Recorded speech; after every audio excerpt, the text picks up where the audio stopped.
El sabueso, de Howard Phillips Lovecraft.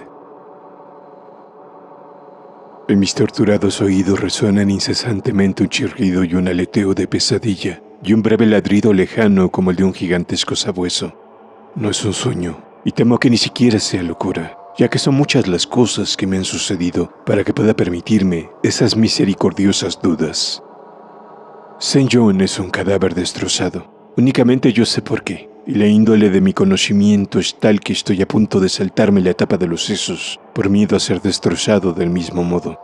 En los oscuros e interminables pasillos de la horrible fantasía vagabundea Némesis, la diosa de la venganza negra y disforme que me conduce a aniquilarme a mí mismo.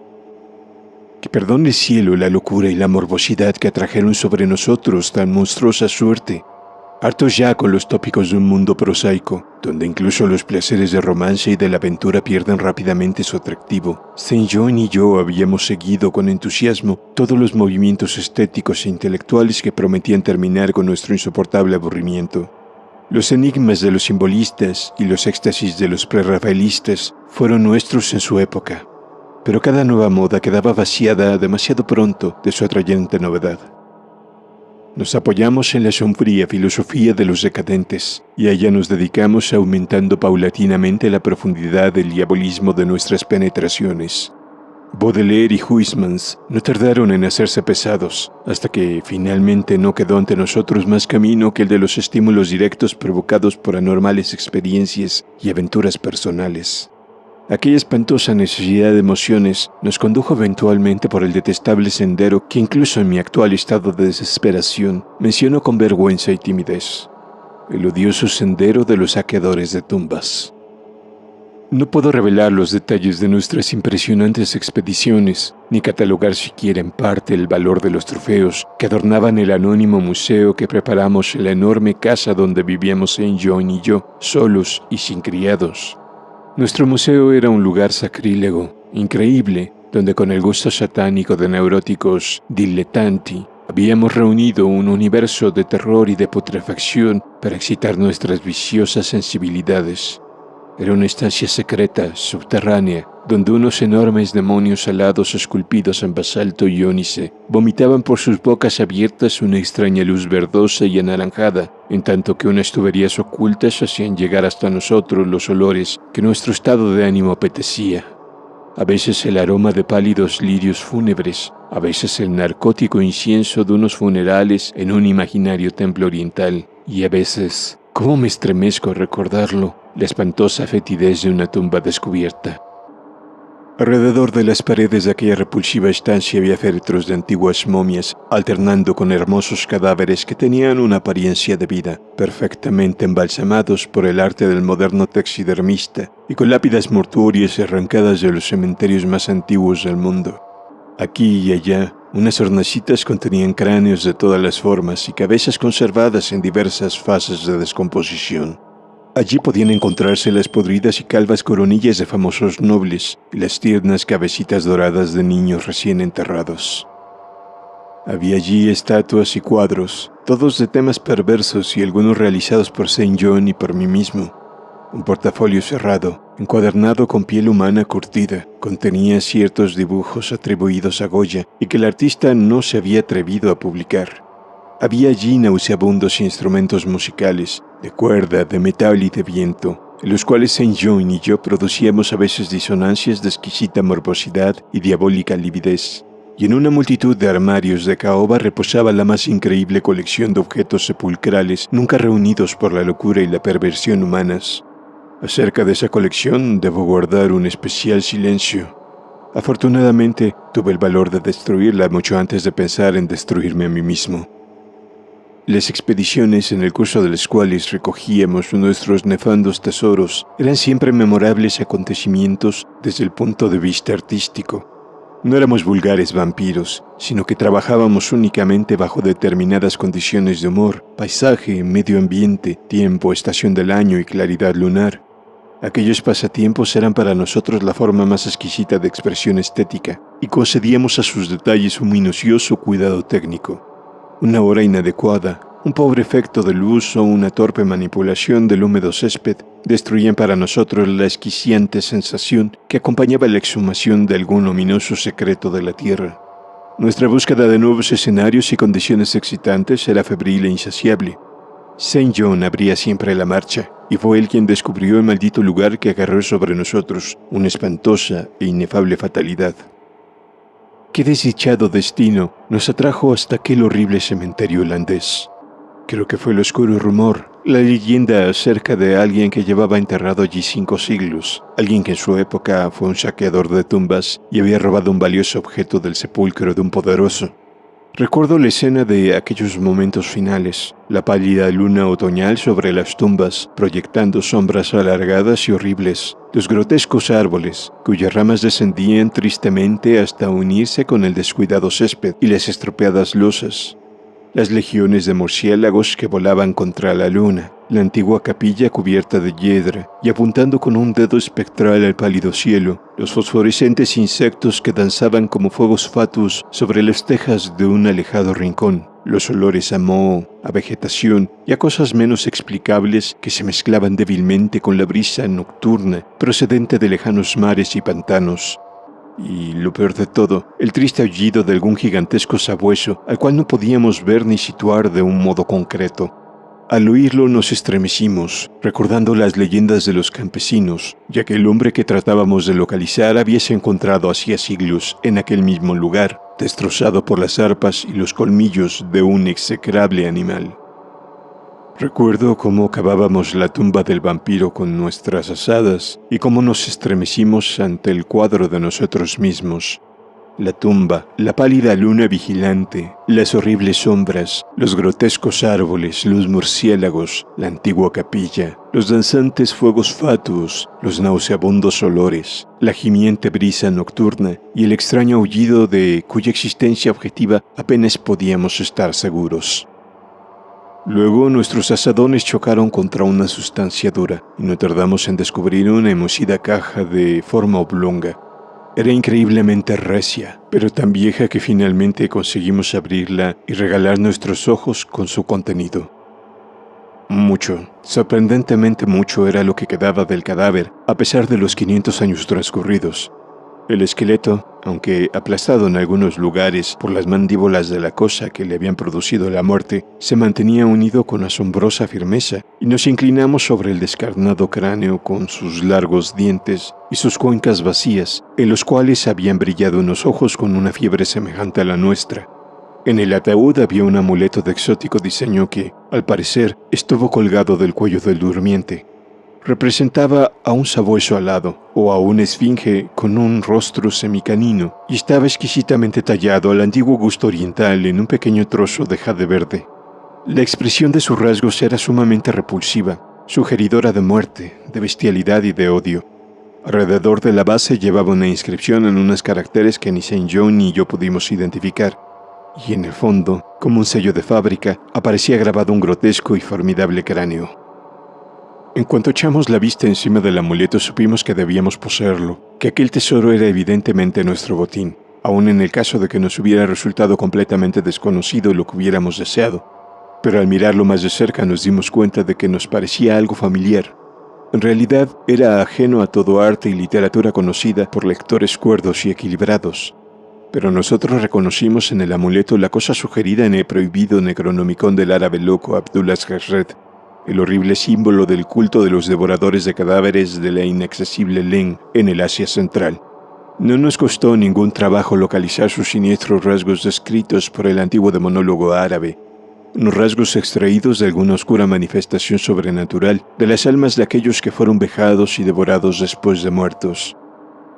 Apoderándonos del objeto de jade, dirigimos una última mirada al cavernoso cráneo de su propietario y cerramos la tumba, volviendo a dejarla tal como la habíamos encontrado.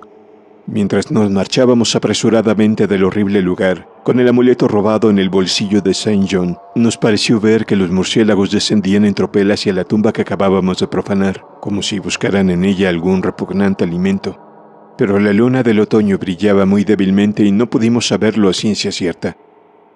Al día siguiente, cuando embarcábamos en un puerto holandés para regresar a nuestro hogar, nos pareció oír el leve y lejano aullido de algún gigantesco sabueso. Pero el viento de otoño gemía tristemente y no pudimos saberlo con seguridad. Menos de una semana después de nuestro regreso a Inglaterra, comenzaron a suceder cosas muy extrañas. St. John y yo vivíamos como reclusos, sin amigos, solos y en unas cuantas habitaciones de una antigua mansión, en una región pantanosa y poco frecuentada, de modo que en nuestra puerta resonaba muy raramente la llamada de un visitante. Ahora, sin embargo, estábamos preocupados por lo que parecía ser un frecuente roce en medio de la noche, no solo alrededor de las puertas, sino también alrededor de las ventanas, lo mismo en las de la planta baja que en las de los pisos superiores. En cierta ocasión imaginamos que un cuerpo voluminoso y opaco oscurecía la ventana de la biblioteca cuando la luna brillaba contra ella, y en otra ocasión creímos oír un aleteo no muy lejos de la casa. Una minuciosa investigación no nos permitió descubrir nada, y empezamos a atribuir aquellos hechos a nuestra imaginación, turbada aún por el leve y lejano aullido que nos pareció haber oído en el cementerio holandés. El amuleto de jade reposaba ahora en la hornacita de nuestro museo, y a veces encendíamos una vela extrañamente aromada delante de él. Leíamos mucho en Necronomicon de Alhazred acerca de sus propiedades y acerca de las relaciones de las almas con los objetos que las simbolizan, y quedamos desasosegados por lo que leímos. Luego llegó el terror. La noche del 24 de septiembre oí una llamada a la puerta de mi dormitorio. Creyendo que se trataba de St. John, lo invité a entrar, pero solo me respondió una espantosa risotada. En el pasillo no había nadie. Cuando desperté a St. John y le conté lo ocurrido, manifestó una absoluta ignorancia del hecho y se mostró tan preocupado como yo. Aquella misma noche, el leve y lejano aullido sobre las soledades pantanosas se convirtió en una espantosa realidad. 4 días más tarde, mientras nos encontrábamos en el museo, oímos un cauteloso arañar en la única puerta que conducía a la escalera secreta de la biblioteca. Nuestra alarma aumentó ya que, además de nuestro temor a lo desconocido, siempre nos había preocupado la posibilidad de que nuestra extraña colección pudiera ser descubierta. Apagando todas las luces, nos acercamos a la puerta y la abrimos bruscamente de par en par. Se produjo una extraña corriente de aire y oímos, como si se alejara precipitadamente, una rara mezcla de susurros, risitas entre dientes y balbuceos articulados. En aquel momento, no tratamos de decidir si estábamos locos, si soñábamos o si enfrentábamos con una realidad. De lo único que sí nos dimos cuenta, con la más negra de las aprehensiones, fue que los balbuceos aparentemente incorpóreos habían sido proferidos en idioma holandés. Después de aquello vivimos en medio de un creciente horror, mezclado con cierta fascinación. La mayor parte del tiempo nos ateníamos a la teoría de que estábamos enloqueciendo a causa de nuestra vida de excitaciones anormales, pero a veces nos complacía más dramatizar acerca de nosotros mismos y considerarnos víctimas de alguna misteriosa y aplastante fatalidad. Las manifestaciones extrañas eran ahora demasiado frecuentes para ser contadas. Nuestra casa solitaria parecía sorprendentemente viva, con la presencia de algún ser maligno cuya naturaleza no podíamos intuir, y cada noche aquel demoníaco aullido llegaba hasta nosotros, cada vez más claro y audible. El 29 de octubre encontramos en la tierra blanda debajo de la ventana de la biblioteca una serie de huellas de pisadas completamente imposibles de describir. Resultaban tan desconcertantes como las bandadas de enormes murciélagos que merodeaban por los alrededores de la casa en número creciente. El horror alcanzó su culminación el 18 de noviembre, cuando St. John, regresando a casa al oscurecer, procedente de la estación del ferrocarril, fue atacado por algún espantoso animal y murió destrozado. Sus gritos habían llegado hasta la casa y yo me había apresurado a dirigirme al terrible lugar. Llegué a tiempo de oír un extraño aleteo y de ver una vaga forma negra siluetada contra la luna que se alzaba en aquel momento. Mi amigo estaba muriéndose cuando me acerqué a él y no pudo responder a mis preguntas de un modo coherente. Lo único que hizo fue susurrar. El amuleto. Aquel maldito amuleto. Y exhaló el último suspiro, convertido en una masa inerte de carne lacerada. Lo enterré el día siguiente en uno de nuestros descuidados jardines y murmuré sobre su cadáver uno de los tantos ritos que él había amado en vida. y mientras pronunciaba la última frase, oía a lo lejos el débil aullido de algún gigantesco sabueso. La luna estaba alta, pero no me atreví a mirarla, y cuando vi sobre el marjal una ancha y nebulosa sombra que volaba de otero en otero, cerré los ojos y me dejé caer al suelo, boca abajo. No sé el tiempo que pasé en aquella posición. Solo recuerdo que me dirigí temblando hacia la casa y me prosterné delante del amuleto de jade verde. Temeroso de vivir solo en la antigua mansión, al día siguiente me marché a Londres, llevándome el amuleto, después de quemar y enterrar el resto de la impía colección del museo.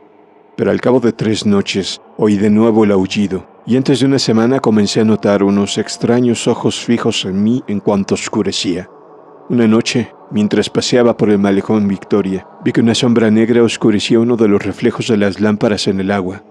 Sopló un viento más fuerte que la brisa nocturna y, en aquel momento, supe que lo que había atacado a Saint John no tardaría en atacarme a mí. Al día siguiente empaqué cuidadosamente el amuleto de jade verde y embarqué hacia Holanda. Ignoraba lo que podía ganar devolviendo el objeto a su silencioso y durmiente propietario, pero me sentía obligado a intentarlo todo con tal de desvanecer la amenaza que pesaba sobre mi cabeza. Lo que pudiera ser el sabueso y los motivos para que me hubiera perseguido eran preguntas todavía vagas. Pero yo había oído por primera vez el aullido en aquel antiguo cementerio, y todos los acontecimientos subsiguientes, incluido el moribundo susurro de Saint John, había servido para relacionar la maldición con el robo del amuleto. En consecuencia, me hundí en los abismos de la desesperación cuando, en una posada de Rotterdam, descubrí que los ladrones me habían despojado de aquel único medio de salvación.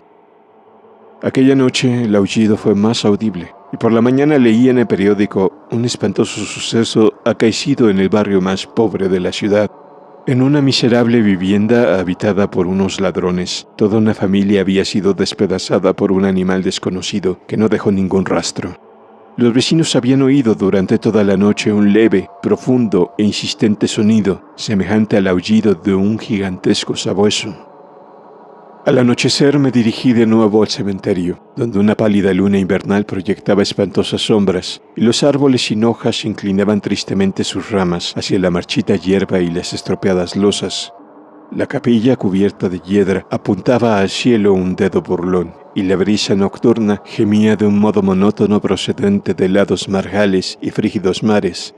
El aullido era ahora muy débil, y cesó por completo cuando me acercaba a la tumba que unos meses antes había profanado, ahuyentando a los murciélagos que habían estado volando curiosamente alrededor del sepulcro.